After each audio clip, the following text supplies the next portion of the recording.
Merong mga sound na maganda, merong nakakagulat na mga sound like some bad news.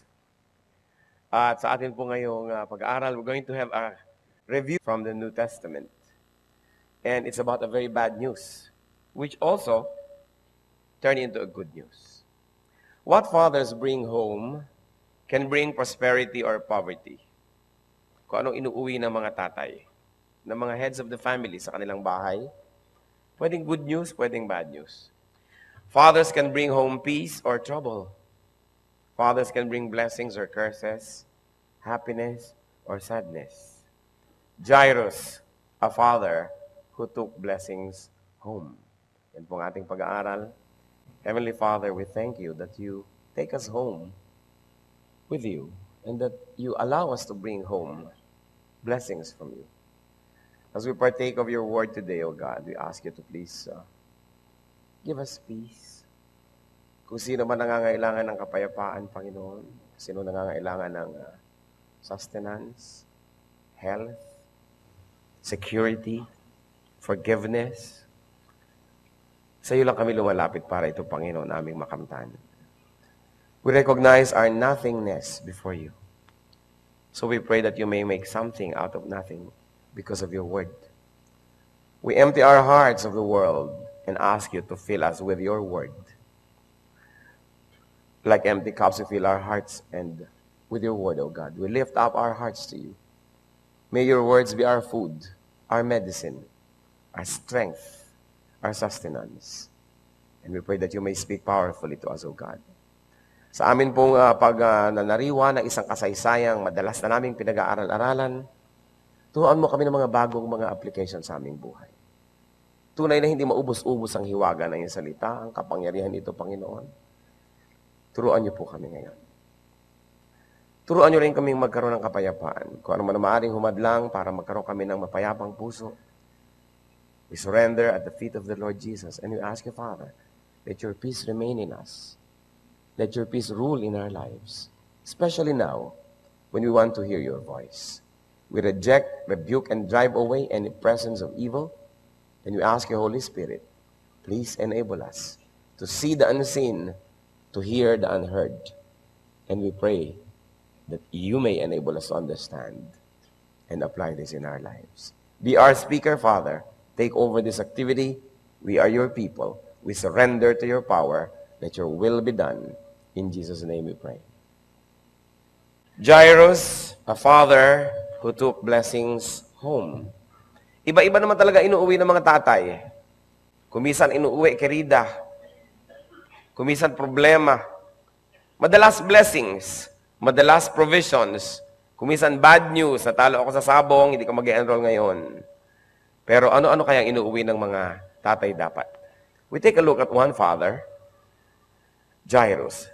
His story is found in Luke chapter 8, verses 40 and so on, and we're going to read now 40 to 42. Now when Jesus returned, a crowd welcomed him, for they were all expecting him.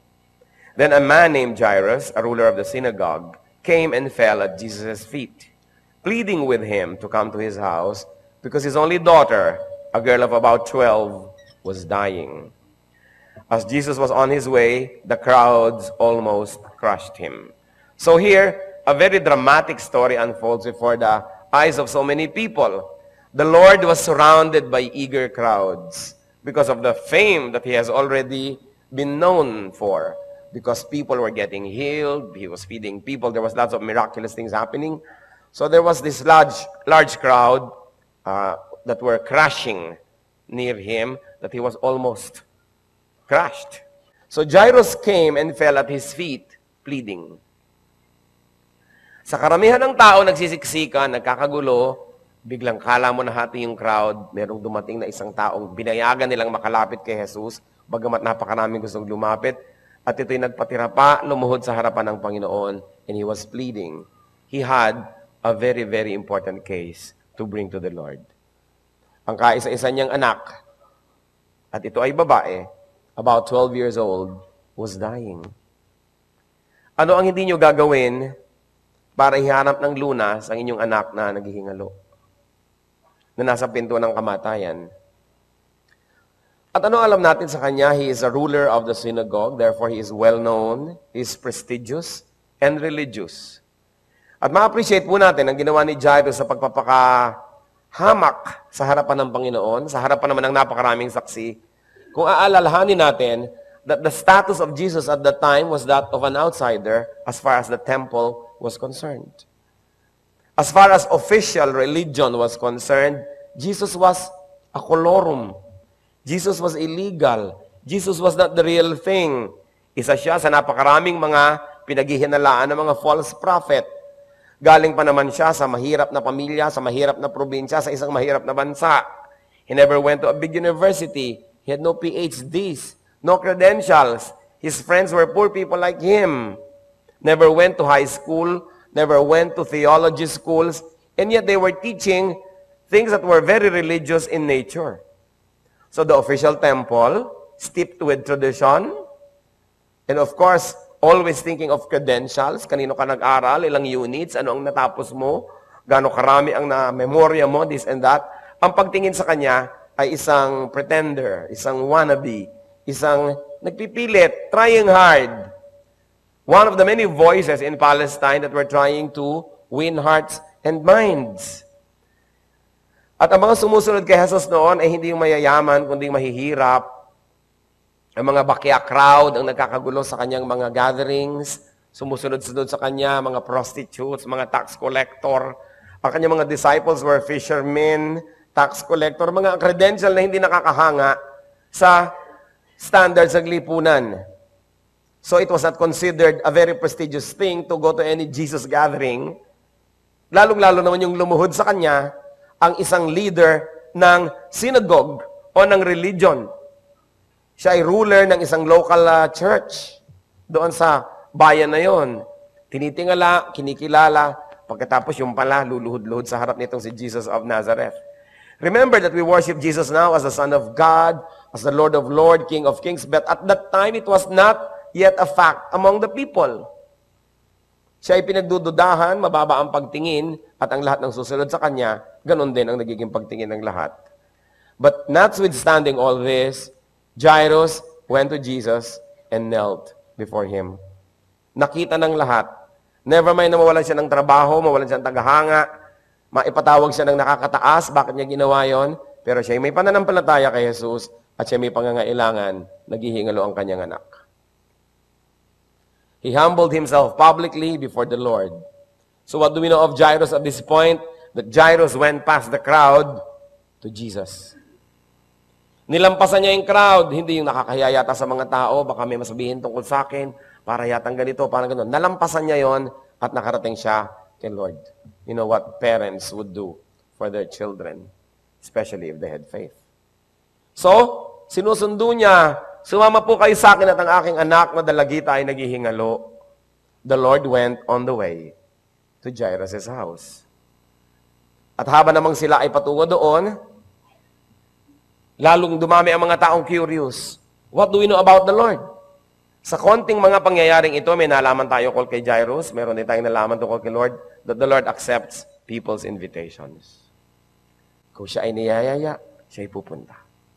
Sabi sa John 6:37, all that the Father gives me will come to me. And whoever comes to me, I will never drive away. Wala daw siyang itataboy na lumalapit sa kanya.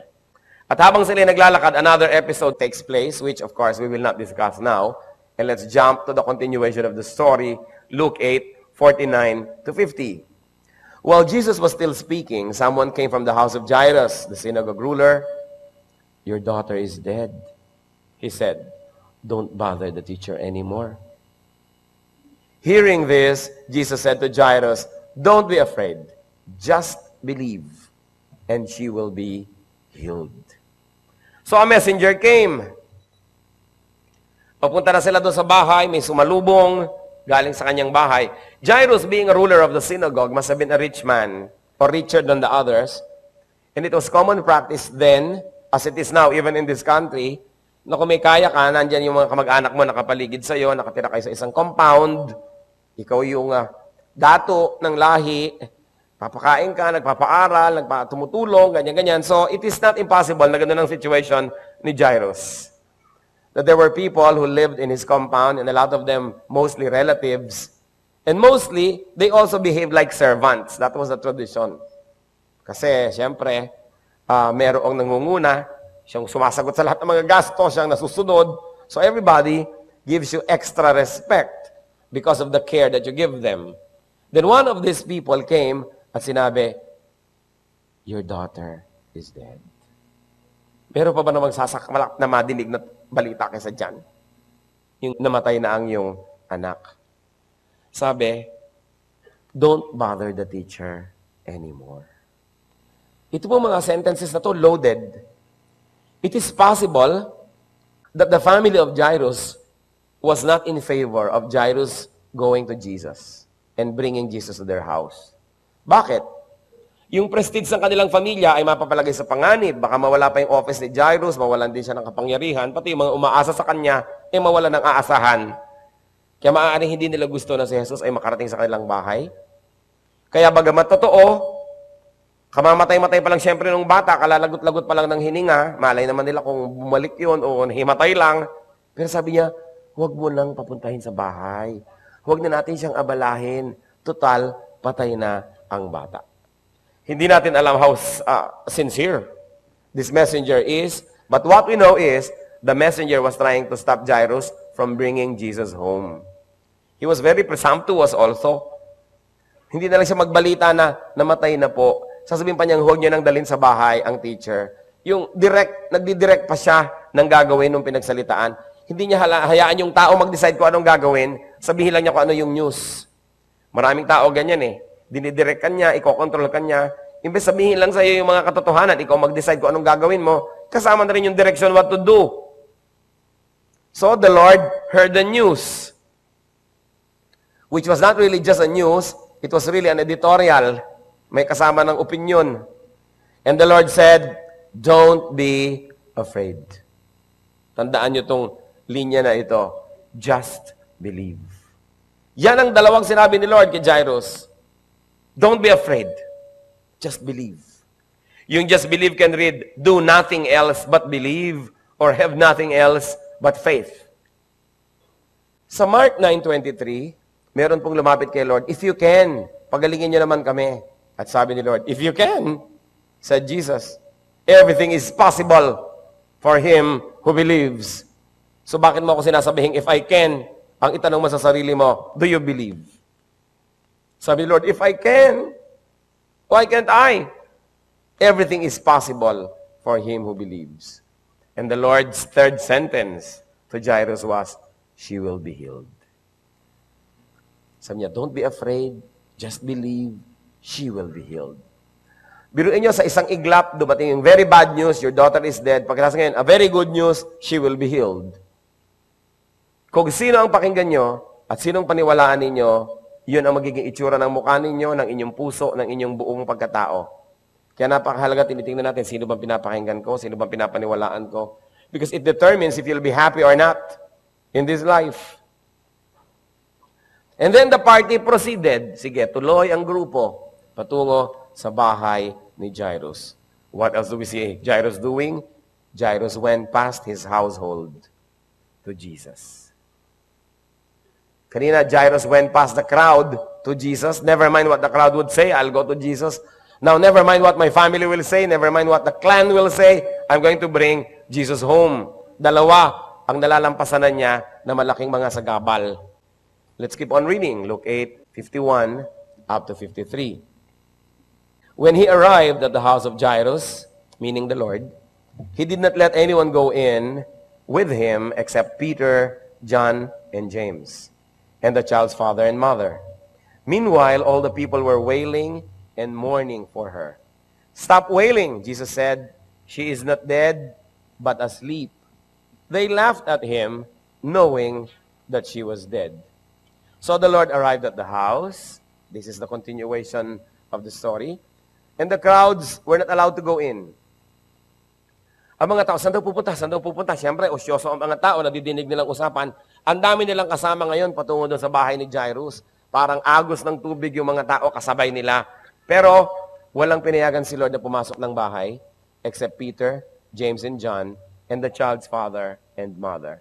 So, yung nanay, either kasama kanina pa, hindi lang kumikibo, dahil nandun yung asawa niya, or sinalubong sila sa may tarangkahan, kaya kasama na naman siyang pumasok ng bahay. Ang mapapansin nyo dito, mga kapatid, ang dami-daming tao, pero lahat sila hindi pinapasok.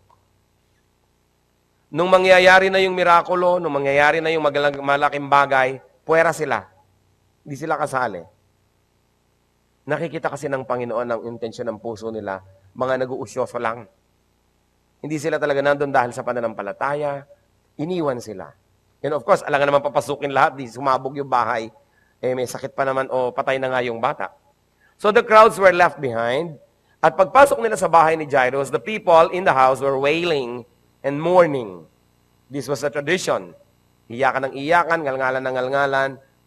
At pagpasok ni Lord, sabi niya, stop wailing. Magtigil kayo ng pag-iiyak nyo dyan, ng inyong pagngungoy-ngoy. Ang sinabi ni Lord, the child is not dead, but asleep. So, anong nangyari? The crowd laughed. The crowd laughed at him. Tawanan, pinagtawanan nila si Lord, kinutya-kutya nila, because they knew very well that the child had died. So nakikita niyo yung pag-iyak-iyak nila kanina, hindi talaga totoo.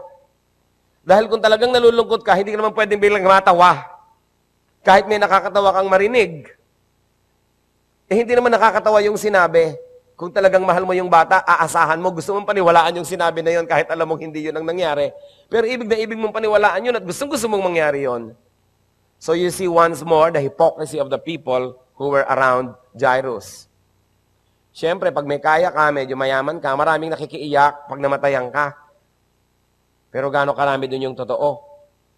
Di ba, pagka may namamatay na medyo mayaman, o magulang, o anak, o kamag-anak ng mayaman, ang dami-daming anunsyo sa dyaryo. Patong-patong na, yun na lang lagi ang anunsyo. Alam na naman ng lahat. Pero dahil yung iba, nagpapalakas ng papel, magdadagdag pa rin ang anunsyo nila kahit na naka-anunsyo na nga sa buong dyaryo. Maraming nakikiramay siyempre sa may pera. Maraming nakikisaya sa may pera. Pero malalaman mo kung totoo or not. So their laughter, their wailing suddenly turned into laughter. And so, let's keep on reading. Luke 8:54 to 56. But he took her by the hand and said, "My child, get up." Her spirit returned, and at once she stood up. Then Jesus told them to give her something to eat. Her parents were astonished, but he ordered them not to tell anyone what had happened. Nakakapagod tong kwentong to. Kasi sobrang daming mabibigat na nangyari sa isang napakaiksing panahon. So in spite of the crowds, the Lord took her by the hand and said, "My child, get up." Tandaan nyo, yung sabi niya, my, hindi not anyone else's child. My, at saka child. Hindi my neighbor, my friend. Sabi niya, my child, get up. At ganun ang Panginoon magmahal sa atin, very personal. Pagmamahal ng magulang sa isang anak. At dito sa planeta na ito, meron pa bang pag-ibig na mas dakila, mas malinis, mas busilak, mas totoo sa pag-ibig ng magulang? Sabi niya, my child, get up. And this is how the Lord addresses us. Child, anak, napaka-importante. So, pinalabas ang mga tao, puwera sila, yung mga nagtatawanan, di na naman nila nakita ang nangyari, hindi sila naging eyewitness to an otherwise earth-shaking event na binuhay ang patay. Hinawakan ni Lord ang kamay ng bata at nagsalita siya. Kinausap niya. And the girl's spirit returned. Yung palang ibig sabihin ng patay, wala yung spirit mo. Ang ibig sabihin ng buhay, your spirit is in your body. So the girl's spirit returned. And at once, she stood up. Dali-daling bumangon ang patay. Siguro, kaya rin hindi pinapasok yung mga tao at pinalabas pa nga yung mga nagtatawanan, di nagkagulo, nagrayot kung biglang bumangon tong patay para kayong nanonood ng pelikula ni Dolphy. Di ba? Lagi ng mga pelikula nila may lamay, biglang tatabangon yung patay, takbuhan lahat ng naglalamay. Ganito yung nangyari. May tatanong ako sa inyo, kung nandun kayo, tatakbo ba kayo? May balot ng ang panyo yung tao dito. Dahil siyempre, namamatay na kanganga, kaya tinatalian. May pera sa mata. Dahil baka nakadilat, kung nung matay, paano mo ipipikit, no? Tapos pale na pale, wala namang makeup yun. Tapos biglang bumangon. Kumisa kasi pag binabasa na lang natin sa Bible, parang bumangon ng patay, o ngayon, parang walang nangyari. Pero kung dadamdamin mo, yung sinasabi, patay, bumangon. So she stood up. Alam niyo, nakita natin dito ang kapangyarihan. Dalawa. The power of the Lord's touch. Hinipo niya. And the power of the Lord's word. Pinagsalitaan niya. Sabi niya, bumangon ka. Alam niyo bang makapangyarihan ang salita ng Diyos? Maging yung mga salita sa Biblia na ating ninanamnam, na pag sinasabi natin ito na nanggagaling sa puso, empowered by faith in the Lord, that His words have power. Not to be superstitious na gagamitin ninyo. Pero may kapangyarihan yung spoken word. That's why tayo, hindi natin sinasabi yung mga pangit. Kasi laging sinasabi ng iyong bibig dahil malamang mangyari nga. Ang sinasabi natin yung magaganda. Ayaw natin nagbibitay ng mga sumpa, kundi ng mga blessings. The Bible doesn't fully explain it, but there must be power in the spoken word. Ang Panginoon, yung nagsasalita, may nangyayari eh. Sabi niya, let there be light, and there was light. Let there be this, nangyayari. Pag sinabi niya sa pilay, bumangon ka, bumabangon nga. May power ang mga salita ng Panginoon. 1 John 1:1, that which was from the beginning, which we have heard, which we have seen with our eyes, which we have looked at and our hands have touched, this we proclaim concerning the word of life. So, ang pagde-describe sa Panginoon, word of life. Kasi yung word niya, nagbibigay ng buhay. Have you received the word of life? Yung salita ng Diyos na nasa Biblia, nakakain ba natin araw-araw? Nagkakaroon ba tayo ng ganong power, ganong energy, ganong strength? Sa oras ng ating mga katanungan, pangangailangan, pagdududa, napapalakas tayo ng salita ng Diyos. This is the importance of the power of God's Word. Kaya dapat alam natin ang salita ng Diyos. Nakikita natin ang ating mga sarili pag tayo nakikinig ng salita ng Diyos. Nagbabago tayo. May kapangyarihan kasi ang salita. Pero negatively, may kapangyarihan din. Subukan ninyo na may kumakausap sa inyo na negative person. Bulong ng bulong sa inyo ng mga kasiraan ng kapwa, mamaya galit na rin tayo doon sa kapwa natin na yon. Kampi na tayo sa kanya. May power din yung word eh. Mamaya bulong-bulong ng mga kabarkada, influence na mali. Bulong-bulong advertisement. Mamaya binibili mo na talaga yung nakikita mo sa advertisement. May power yung word. Kaya tayo mga kapatid nag-iingat kung sino at anong ating pinapakinggan at paano natin binabantayan ang ating tenga. At nag-iingat lalo tayo sa ating salita. Na yung salita natin, yung power ng salita na yon, magamit ng Panginoon, hindi yung magamit laban sa gawain at sa mga anak ng Panginoon. The power of the spoken word.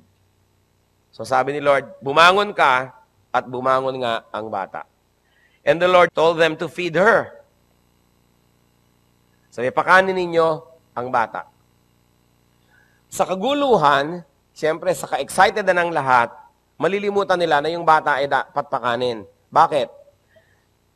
May sakit yun na matagal na, kaya nga naghihingalo kaya nga namamatay Dahil matagal lang may sakit, nung araw kasi ganun ang tagal-tagal mong may sakit, inaantay kang mamatay. Lalot wala pa ng mga surgery. Halimbawa, may sumabog kang appendix, ano mangyayari? Intayin ka na lang talagang mamatay, hindi naman alam ng tao kung ano yung nangyari. Walang mga lunas na mga ganun. Kaya ang dami-daming prolonged agony bago mamatay ang isang tao. Hanggang lumalaban yung katawan mo at meron pang ibinubugas siyang panglaban na nabubuhay ka pa hanggang unti-unti ka na lang maubos. At kadalasan, pag ang taong ganyan ay may sakit, maghihingalo, hindi makakain, natural. Walang gana, ayaw tanggapin ng katawan yung pagkain. Kaya gutom na yung bata, dehydrated na dehydrated. Kaya anong susunod na ibinigay ni Lord? Matapos siyang bigyan ng spiritual life, binigyan siya ng physical food.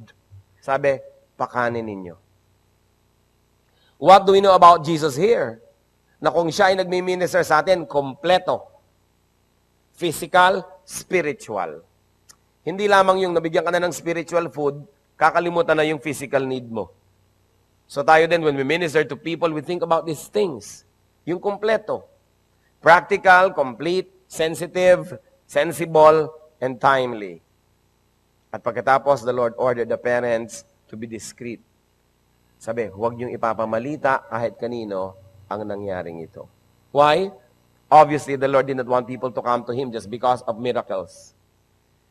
Na ang mirakulo, ang mga ganyang kagbabalaghan ay hindi gagawing attraction para pumunta ang mga tao kay Jesus. Ayaw niya nun. Ang gusto niya, nagpupunta tayo sa Kanya dahil gusto nating magbagong loob. Dahil gusto natin natalikuran ng ating kasalanan at magkaroon tayo ng buhay na banal. Natalikuran ng mga kadiliman at pumunta sa liwanag. Hindi yung, kasi gusto kong gumaling. Kasi gusto kong kumain ng miraculous food. Kasi gusto kong mailigtas ako sa aksidente. Hindi lang yun ang mga dahilan. The Lord does not want us to come to Him out of desperation only, kundi because we want a life that is holier, better than before, than our lives before. Kaya hindi rin natin po ginagawang attraction yung mga himahimala para ang mga tao pumunta sa isang rally, sa isang activity, sa isang worship. If the Lord would make miracles, let it be. But it must never be the attraction. I'm always wary and suspicious of so-called Christian events na ang kanilang piniplay up para dumating yung mga tao ay himala, himala, himala, himala. Kasi kabaligtaran yan sa gawain ng Panginoon. Kabaligtaran sa kanyang itinuturo. Yung gagawa siya ng miracle, sasabihin niya, huwag niyo ipapamalita, huwag niyo sasabihin sa mga tao. Para ito ay hindi maging masyadong sensational. I want people to come to me because they are tired of their sins, not only because they want me to heal them. Siyempre, kasi kung healing ang ituturo mo, kahit sino darating, sino bang ayaw gumaling? Pero hindi lang naman yung physical healing ang gusto ni Lord. More than that, spiritual healing. So yung physical healing, bonus na lang.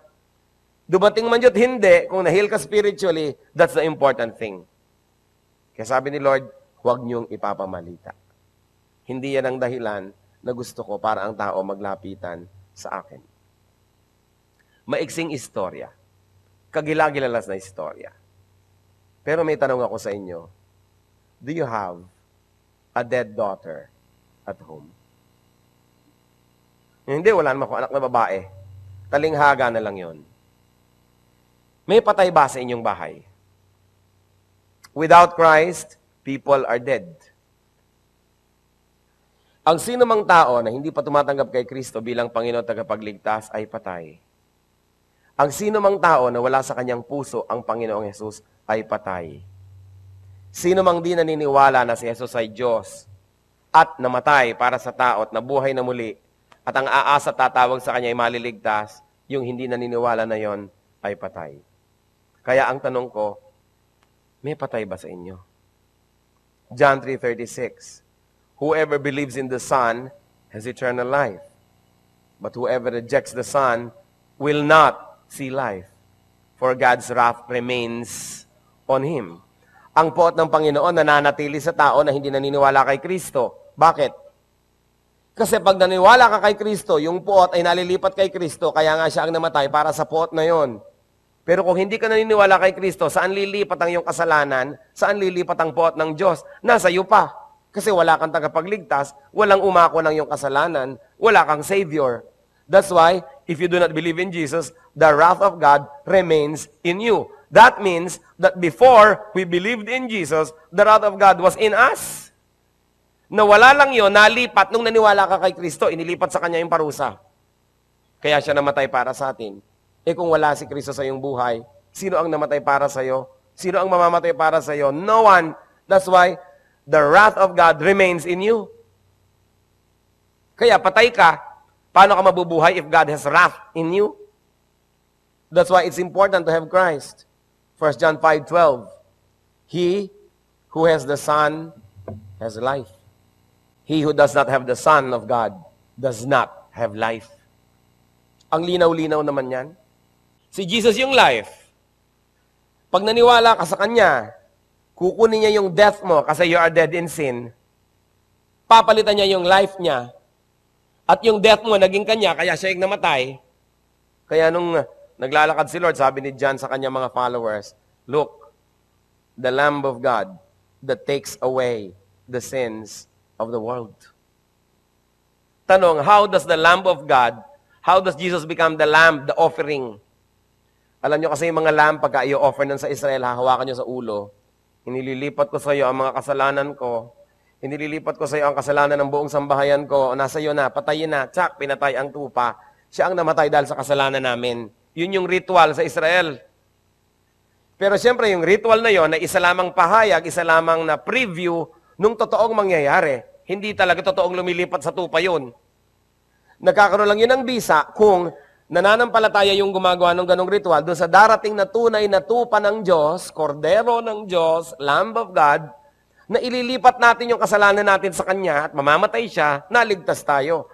Kung hindi ako naniniwala doon, kahit ulit-ulitin ko ng ulit-ulitin itong ritual na itutok ko sa tupa na to, hindi rin talaga lumipat yung kasalanan ko. Nagkakaroon lang ng effect yung ritual kung meron siyang tunay na kahulugan. Parang graduation, nakatoga ka, meron kang class ring, yun naman pala, yung biodata mo, wala pang grade, wala pang laman. So, hindi totoo kang gumraduate. Yung ritual, without the true meaning, is nothing. Ngayon, yung totoo, gumraduate ka, hindi ka naman nag-march, tiningnan yung credentials mo, kompleto ka ng grade, graduate ka na talaga kahit wala ka ng ritual. Kaya kahit hindi tayo nagre-ritual ng mga tupa-tupa na yon, it's alright because we have the real thing. Because we believe in Jesus as the Son of God, as our Savior. Parang kasalan, kahit may litrato ka pa ng kasalan at kung ano-ano, wala naman palang papel, di bali wala. Pero may papel ka, hindi ka nagmarcha, hindi ka kung ano-ano, kasal ka pa rin. Ang mahalaga yung totoo.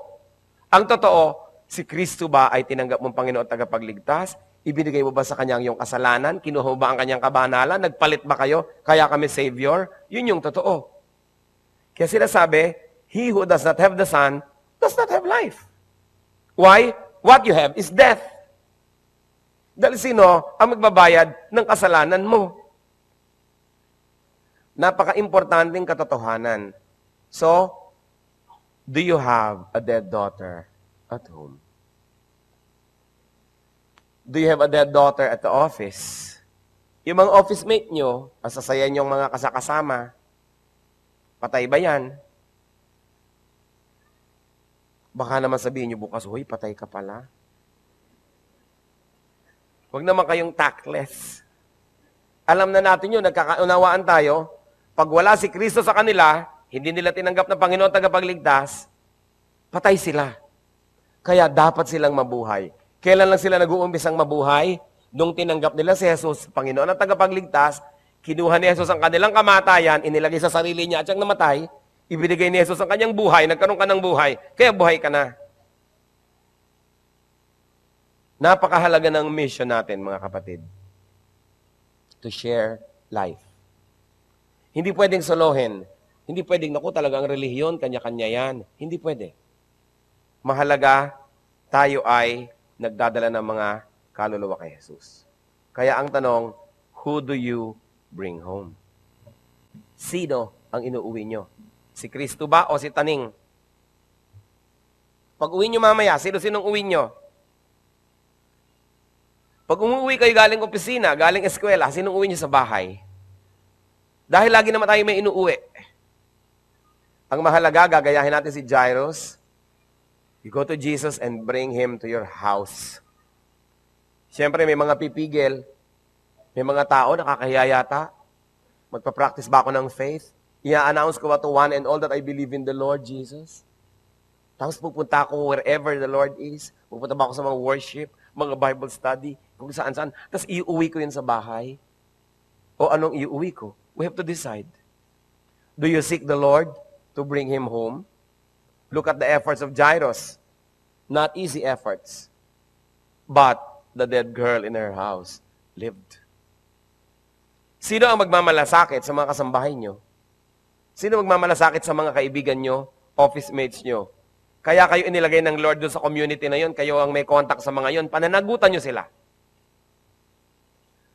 Nakalagay sa Bible, pagdating daw ng panahon, at ito'y inihalin tulad sa isang gera, kung ikaw'y nagbabantay at nakita mong dumarating ang makaaway at lulusubin ang iyong bayan, at hindi mo pinatugtog ang mga trompeta, hindi ka nagbigay ng babala, at ang iyong mga kababayan ay namatay nang walang kamalay-malay, at walang kalaban-laban, ay hahanapin sa iyong kamay ang kanilang dugo. Kasi ikaw yung nakakabantay, ikaw yung nakakaalam na may darating na kaaway. Christian, you know that whoever has Christ has life, that whoever does not have Christ will not see life, but the wrath of God remains in him. It is your responsibility what will happen to your relatives, to your loved ones, to your friends, to your co-workers, to your neighbors, if you don't tell them about Jesus. Hindi na kayo ipapako sa krus. Ibabalita nyo lang sa tao na merong namatay sa krus para sa kanyang kasalanan, manalangin siya, magsisi, at hingin niya yung kapatawaran, ibigay niya kay Jesus ang kanyang nakaraan, ngayon at bukas, at tanggapin niya yung Panginoong Jesus sa kanyang buhay na Panginoon tagapagligtas. Sasabihin nyo na lang. At siguro naman kung tatanggi man sila, hindi naman kayo ipapako sa krus. You will never serve Jesus to the point of bleeding by telling people about Him. Ano pa ang pumipigil sa atin? Prestige. Baka naman masabi nila, born against din ako. Huy, born against ka ba? Di. Reformed. Renewed. Yung ayaw na ayaw natin mabigyan ng mga bansag. Bansag lang naman, hindi ka naman papatayin.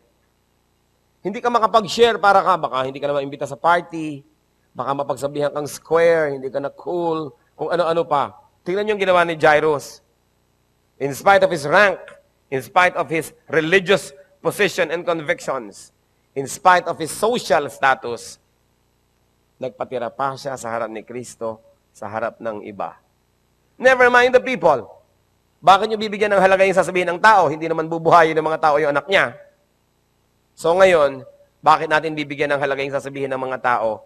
Hindi naman siya yung nagbigay sa atin ng buhay na walang hanggan, kundi si Kristo. At hindi naman sila yung patuloy na magliligtas sa atin sa mga panganib. Sometimes we become men-pleasers to the point that we forget na sa Diyos tayo may utang na loob at hindi sa mga taong ito. While we always want to be sensitive to people, and we don't want to be tactless, but if you have to make a choice, dapat clear yung choice natin that we have to serve God, and we have to speak for God, and that we have to make a stand for God. So ang tanong, do you have a dead relative somewhere? Who are your relatives that drive Jesus away? Sino yung mga tulad ng messenger? Huwag mo nang iuwi sa bahay ang teacher. Useless. Huwag na lang. Makikita pa tayo ng mga kapitbahay. Pag-uusapan pa tayo. Inconvenient. Huwag na. At kung itatanong pa natin sa ating sarili, do you give your children spiritual and also physical food? Kung minsan naman yung mga magulang, puro physical na lang binabigay sa anak, wala nang spiritual. Yung iba naman, puro spiritual, wala nang physical food. Bubuksan ng kaldero, walang sinaing. Bubuksan ng kasirola, walang ulam. Nasa ng nanay, nasa fellowship. Nasa ng tatay, nasa men's fellowship. Pagkatapos walang makain sa bahay, naputulan ng kuryente, walang tubig. Nasa ng isusuot, wala, nakababad sa batya, tinubuan na ng mga kung ano-anong mga lumot. Dahil ang nanay ay mayroong retreat. Puro spiritual. Alam nyo, hindi masama yung mga spiritual, pero basta meron tayo mga dead people at home, ha? Yung mga yan, walang ginawa kundi magselo sa ating time, sa ating activity. Walang ginawa kundi silipan tayo at hanapan ng mali. Kaya kung kayo may mga tungkulin sa opisina, sa bahay, everywhere, tapos meron kayong Christian activity, tiyakin nyo, hindi nyo nane-neglect lahat ng duties nyo. Organize your time, sleep less, work harder, pero huwag nyo sasabihin, kasi may fellowship ka, hindi ko na yun magagawa. Lalo mga empleyado, hindi ko mo Kristiyano kayo, tapos Kristiyano rin yung amo nyo, ang mga trabaho hindi nyo na nagagawa dahil ipagpe-pray ko pa po ang India. Maglaba ka muna, mamaya mo na ipag-pray ang India. No? Yung kuminsan nakakatakot maging kapwa mo mananampalataya yung empleyado mo eh. No? Yung katulong mo, yung mga workers mo, kasi inaabuso. Naku, di po ba magkapatid tayo sa Panginoon? O ano, mukhang meron kang gustong tukuyin. Hindi ho muna ako magtatrabaho 3 araw kasi may camp. Yung mga gano'n, mga kaabusuhan ng mga Christians. That's why, while you are spiritual, you're also very practical, and you excel in both. Para hindi tayo masisi, at huwag na masisi ang Diyos dahil sa ating mga ginagawa. Anong sabi sa Matthew 4:4 ni Lord? Jesus answered, "It is written, man does not live on bread alone, but on every word that comes from the mouth of God. So, hindi lang physical, may spiritual food. Pero ipinakita naman ni Lord sa story ni Jairus' daughter, hindi lang spiritual ang kailangan na feeding, kailangan din ng physical feeding. Balance. You do not deny both. Hindi yung puro kayo spiritual, kinalimutan nyo nang nasa planeta pa kayo. Kailangan sabay nating ibinubuhay yung ating earthly life at yung ating spiritual life. Have you received back your daughter? Meron na ba kayo mahal sa buhay na nagkaroon ng buhay na walang hanggan dahil sa Panginoon? Have you received back your new life? And if so, feed your daughter unto nourishment. Yung bata nagkaroon ng buhay muli, so kailangan pakainin. Ganon din tayo. Spiritually, na born again ka, di bata ka pa, spiritual baby ka pa, kailangan ka mag-grow. Alangan mang 5 years, 10 years na, spiritual baby ka pa rin. 15 years na, spiritual baby pa rin, hindi pa nagmamature.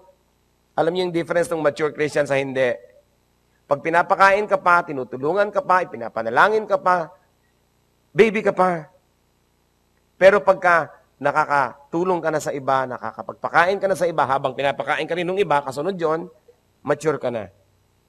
Because a mature person knows how to take care of himself and others. Kailangan tayong mag-mature. Ang bonsai ay cute lang sa halaman. Sa Christian, hindi. Dapat nag-grow, dapat lumalaki, namumunga, at namumulaklak. What do we know about Jesus here? Jesus brings life. Existence, life. But Jesus also brings life, meaning color, beauty. Sa Kanya lahat ng gagaling. At kung meron tayong matatandaan, kung darating tayo, huwag naman nawa, pero kung darating, o kaya nandun tayo ngayon sa estado na yun ngayon na meron kayong mabigat na problema. A daughter is dying. A career is dying.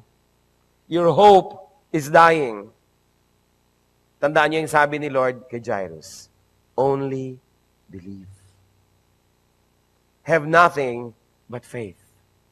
Don't let fear rule your life. Don't let fear engulf you and destroy your good judgment. And remember this, do not let people stop you in your search for Jesus.